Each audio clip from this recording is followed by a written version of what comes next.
If you've ever stayed in a relationship longer than you should have and accepted patterns that didn't quite feel right, you definitely aren't alone. Research actually shows that more than half of adults admit to staying in relationships that weren't healthy for them. Not because they wanted to, but because they weren't sure how to step out of the cycle. Settling isn't a sudden decision. It's a pattern shaped by your conscious mind, your history, and the pressure of daily life. People often stay in misaligned relationships due to what researchers call perceived investment obligation. In simple terms, the more time and effort you have put into something, the harder it feels to walk away, even when it's no longer right for you. In this episode, we are going to walk through the 5 practical steps that help you to stop settling.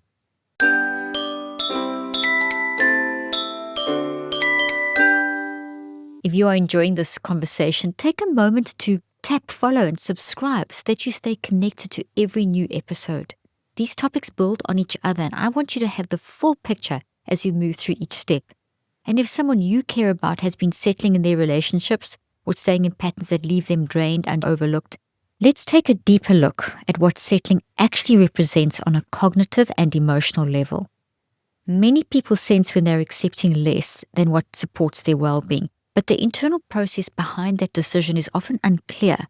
So settling develops as your conscious mind adapts to patterns that feel familiar, predictable, or manageable, even when those patterns limit your relational health. These adaptations happen through repeated experience, learned expectations, and stored associations in your non-conscious mind. The good news is that these stored associations in the non-conscious mind always have multiple solutions to solving these problems. When we train ourselves to tune into the non-conscious mind, we find these solutions. In my work, I have seen how the mind absorbs repeated messages about worth, conflict, emotional expression, and relational safety. And these messages become dominant internal narratives if they are not questioned and managed. And then they become the stories of your conscious mind, and your conscious mind uses them to interpret what you believe is possible for you. Neuroscientifically, every repeated thought and emotional experience strengthens that particular narrative's network in the brain and body. And then over time, if it's not reconstructed through tuning into that unconscious mind, these toxic networks can influence what you tolerate and how quickly you notice discomfort and how accurately you interpret your own warning signals. So when you have had experiences where your needs were dismissed, minimized, or inconsistently met, your non-conscious mind builds toxic relational templates based on those experiences. Fortunately, and thank goodness, it also builds healthy templates of what those relationships should be and could be. When the conscious mind works alone, the toxic templates will guide your reactions before you're even aware of them, and they're going to influence your expectations and your emotional thresholds and the standards you maintain. However, when the conscious mind works with the non-conscious mind, the toxic templates get deconstructed and healthy relationships get built. This is why settling often begins long before a specific relationship. It begins with the patterns your conscious mind has been operating in for years. The more a thought with its belief is rehearsed, the more structural support it receives in the brain through neuroplastic changes. And today's environment totally reinforces these patterns. Many adults are navigating high emotional load, digital comparison, and pressure to appear steady in every area of life. These pressures reduce cognitive capacity for self-reflection, and self-reflection is key to tuning into the healthy alternative thought patterns in the non-conscious. Getting stuck in the toxic pattern makes it harder to evaluate relational alignment. When mental bandwidth is low, the conscious mind defaults to familiar patterns, even if those patterns no longer support your current season. This episode gives you a structured way to examine these layers.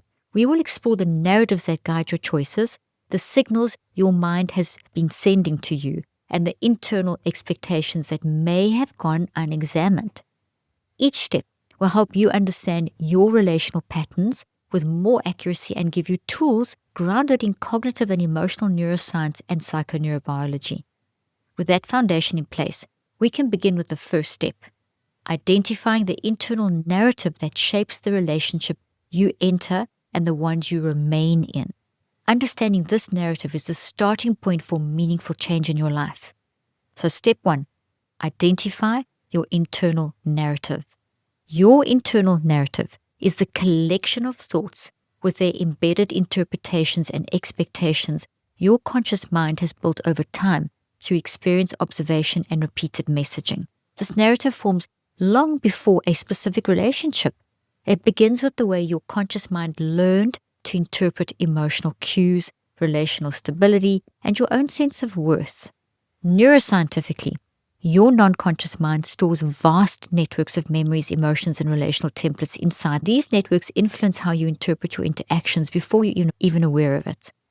When certain relational patterns repeat, like being overlooked or overgiving or placating or feeling responsible for others' emotions, then the conscious mind does one of two things. It either adds more wiring to the toxic version of the relationship and makes it worse, and the brain wires those patterns even more deeply through neuroplastic changes, or the conscious mind stops to question the narrative and works with the non-conscious to reconstruct a healthy narrative. These changes will either get you stuck in the toxic pattern if the conscious mind works alone, or set you free if the conscious mind works with the non-conscious intuitive mind. So for example, if you grew up in an environment where you had to anticipate others' needs to maintain harmony, your mind may have built a narrative that your role in relationships is to accommodate.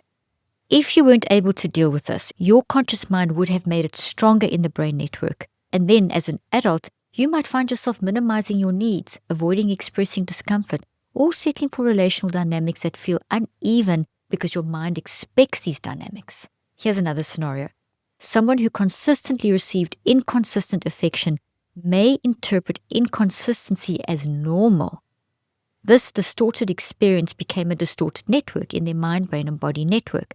And this means that when they encounter healthy, predictable, steady behavior, it feels unfamiliar or even uncomfortable, even though it's the right thing, because it's different to what was wired into their psychoneurobiological network, pushing them towards relationships that match the old pattern, even if the old pattern wasn't supportive and was actually destructive. Identifying your internal narrative gives you the awareness needed to identify and reconstruct these distorted interpretations. You cannot change what you cannot see. It's about just understanding how your mind learned to make a sense of connection. To uncover your narrative, you need to begin by asking yourself some questions that reveal the assumptions that are driving the relational choices that you make. What do I believe is expected of me in a relationship? For example, I should hold everything together, or I need to be agreeable. Next question. What do I believe I am allowed to ask for? This question exposes permission-based beliefs shaped by your past experiences. Next question. What do I tell myself when I feel discomfort or disappointment? These responses to these three questions often reveal the strongest narratives. What patterns keep repeating, even when circumstances change?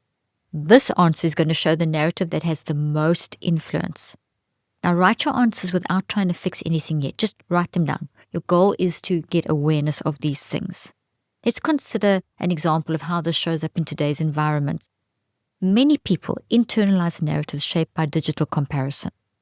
Seeing curated moments online can reinforce the belief that other people have stable, predictable relationships, while yours requires constant negotiation. And this can create a narrative of other people seem to manage better than I do. And that lowers your internal standards and normalizes settling. Your conscious mind will default to the most active network because they are familiar and well used, not because they're the best response. So when a narrative becomes familiar, your conscious mind-brain loop defaults to it because it feels predictable, even when that pattern is actually restricting you. So predictable doesn't mean good or supportive. This is why identifying the narrative is really crucial, because it allows your conscious mind to work with a non-conscious mind and redirect to the healthy narratives that it has been prompting you to choose instead of the toxic ones. So the 4 questions that I asked you facilitate this very powerful interaction between the conscious and the non-conscious mind.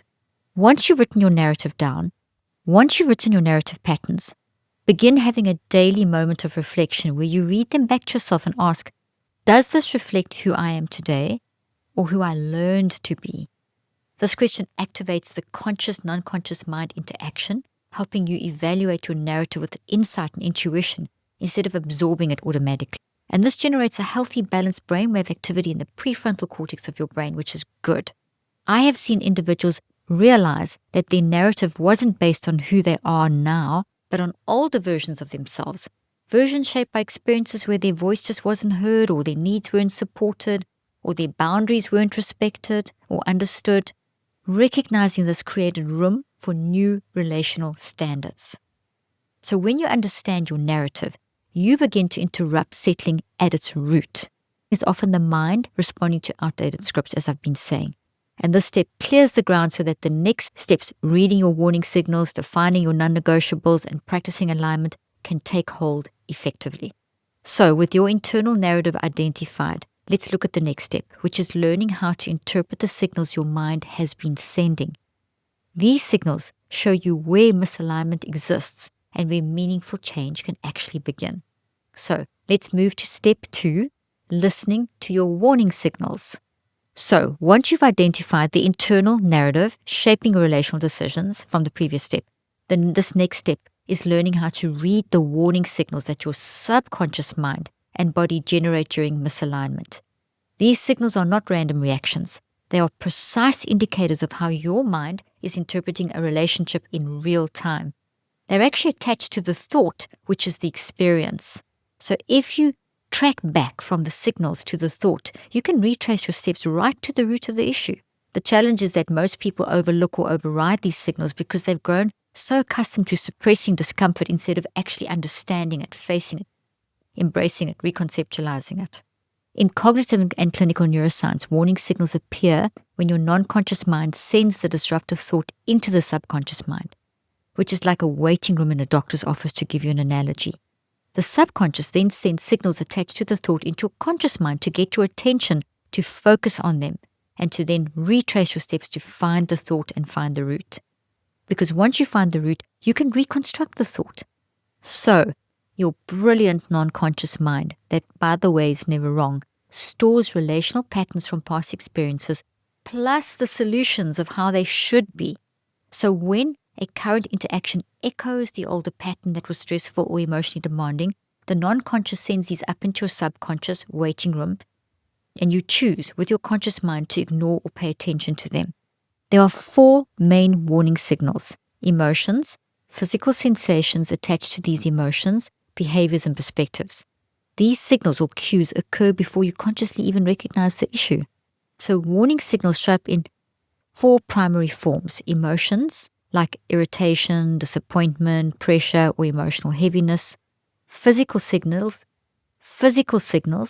like, for example, tension in your jaw, stomach tightness, headaches, restlessness, fatigue; behavioral signals, avoiding conversations, rushing into actions, over-explaining, over-apologizing, replaying moments repeatedly in your mind; and perspective signals.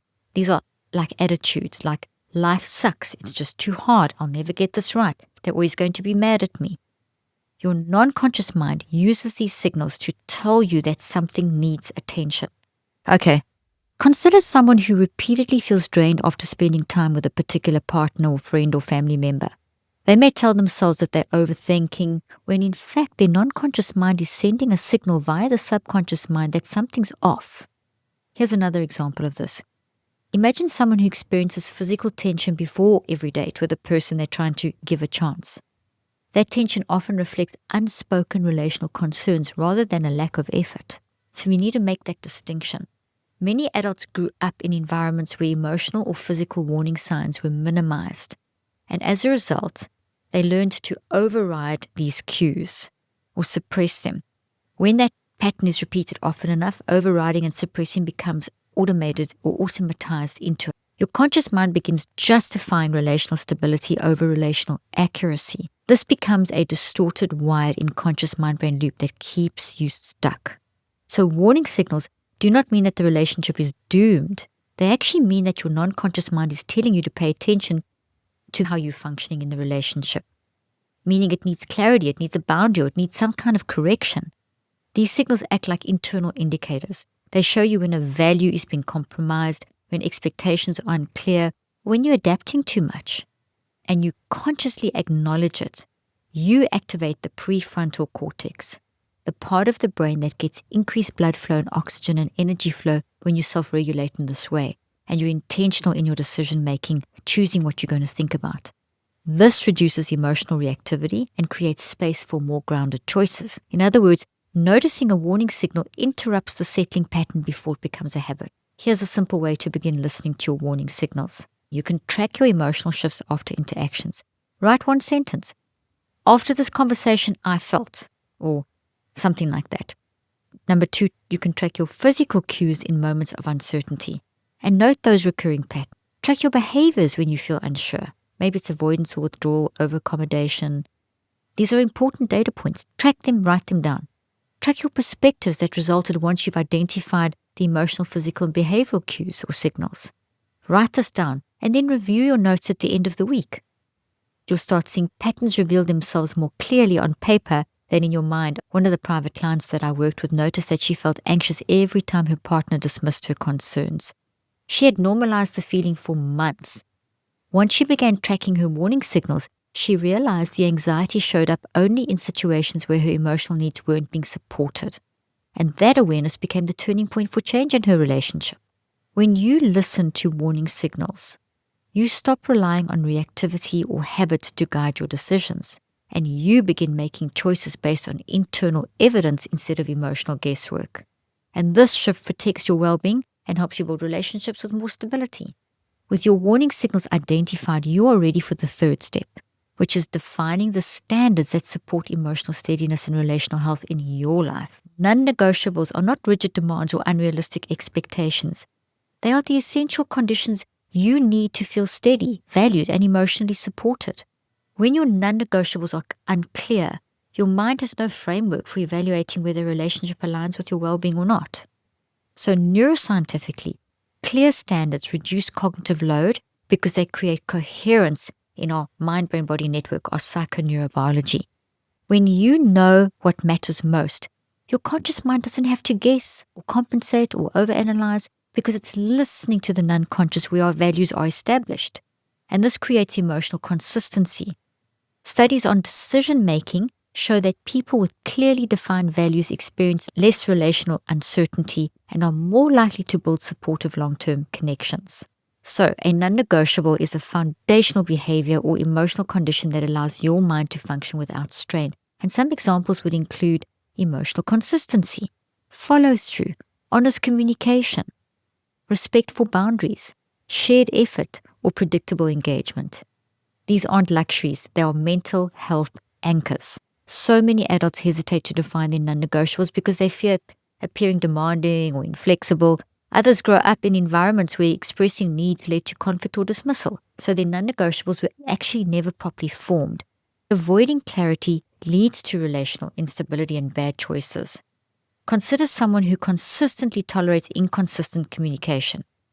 Without a clear non-negotiable around emotional presence, they're going to rationalize their behavior with things like, oh, they're busy or they're under pressure. Then their mind compensates for the lack of support and that increases internal strain. However, once this person defines emotional consistency as a non-negotiable, the misalignment becomes easier to recognize and to address. Think about someone who values honesty but repeatedly overlooks evasive behavior. If honesty isn't clearly named as non-negotiable, the conscious mind defaults to familiar interpretations rather than accurate ones. And this keeps the person in a pattern where they accept explanations that minimize their own discomfort. To define yours, ask yourself, what conditions help me feel emotionally steady? This question reveals the relational behaviors your mind responds to. Here's another question. What behaviors consistently disrupt my well-being? The answer to this will point directly to missing non-negotiables. Another question. What do I need in order to communicate openly? This question shows the foundation required for transparency. Another question. What patterns do I repeat when my needs aren't supported? This question highlights the areas that need clearer boundaries. Write 3 to 5 non-negotiables that reflect who you are today, not who you were in previous relational patterns. Defining non-negotiables supports both your mind and your relationships. Your internal system functions more effectively when the conditions around you match your emotional needs. And this alignment reduces reactivity and increases relational clarity. I have seen this step transform how people approach connection. One of my patients realized that predictability was essential for them. They really needed that. Yet they never communicated that need. But once they named it and communicated it, their friendships and dating experiences became so much easier to assess. Another one of my patients recognized that shared effort mattered deeply. After naming it, they stopped interpreting one-sided dynamics as their responsibility to fix. This week, choose one relationship and compare it with your list of non-negotiables. Notice where alignment exists and strain appears. You are not making decisions yet. You are simply giving your mind the information it needs to move forward with accuracy. Now that your standards are clearer, the next step is learning how to act on them through consistent micro-alignment. The practices that help you live out your non-negotiables in daily interactions. Once your non-negotiables are clear, the next step is bringing them into your daily relational behavior through micro-alignment. Micro-alignment is the practice of matching your actions with your internal standards in small, steady ways. And these shifts don't require dramatic conversations or major life changes. They create consistency through repeated choices. This is where settling begins to unwind because your mind learns to expect alignment rather than accommodation. Neuroscientifically, micro-alignment works because it leverages the brain's neuroplastic nature to change through small, repeated actions. Each aligned action reinforces a new neural pathway, making it easier for your mind to choose supportive patterns automatically over time. Research shows that incremental behavior changes are more sustainable than one big, large, abrupt shift because they require less cognitive load and emotional resistance. So micro-alignment is practical and grounded, and this is what it looks like. Communicating one need clearly, taking a moment before responding so you can choose accuracy over impulse. Sending a message when you sense misalignment instead of internalizing it. Making one decision each day that reflects your non-negotiables. Each small action tells your conscious mind we are choosing differently now. Consider someone whose non-negotiable is emotional consistency.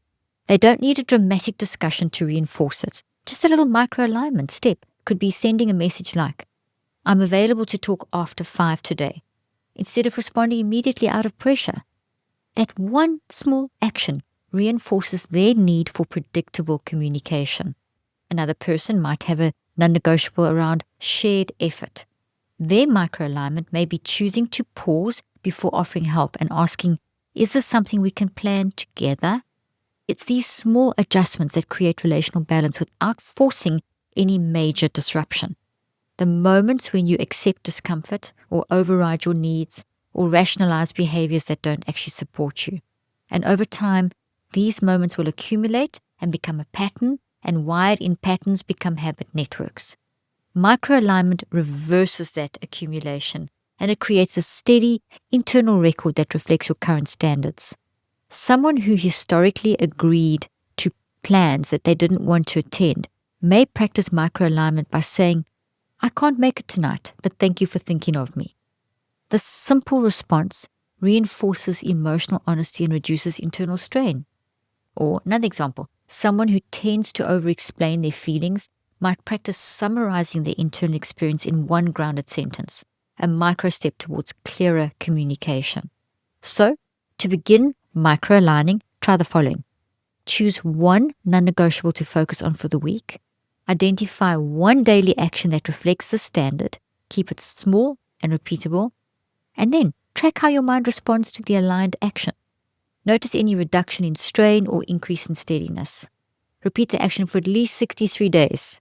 Repetition over the correct amount of time builds neural reinforcement, which becomes good habits. When your behaviors align with your standards, your mind experiences coherence, a sense that your internal and external worlds match. And this coherence reduces the cognitive dissonance that often drives settling patterns. The more coherence you build, the less likely you are to accept relational dynamics that contradict your well-being. So now that you've begun practicing microalignment, you are ready for the next step, pulling all these insights together and choosing relationships based on consistent evidence rather than emotional patterns. This is where lasting change takes hold. This final step brings every previous step into practical decision-making. Becoming selective with evidence means building relationships based on patterns that support your well-being rather than relying on hope, familiarity, or old narratives. So your mind is constantly gathering data about how someone shows up, how they respond during tension, how they handle your needs, and how consistently they engage. This data shapes your relational experience far more than intentions or isolated moments. The mind updates its relational expectations through repeated experiences, so as it gathers data. So when your conscious mind works with your non-conscious mind, you evaluate consistency, tone, follow-through, emotional steadiness, and behavioral patterns in a very insightful way. And when evidence aligns with your non-negotiables, your mental health stabilizes. When evidence contradicts them, however, your non-conscious mind generates warning signals to say, halt, stop, something's not right. So understanding this process helps you make grounded choices rather than reactive ones.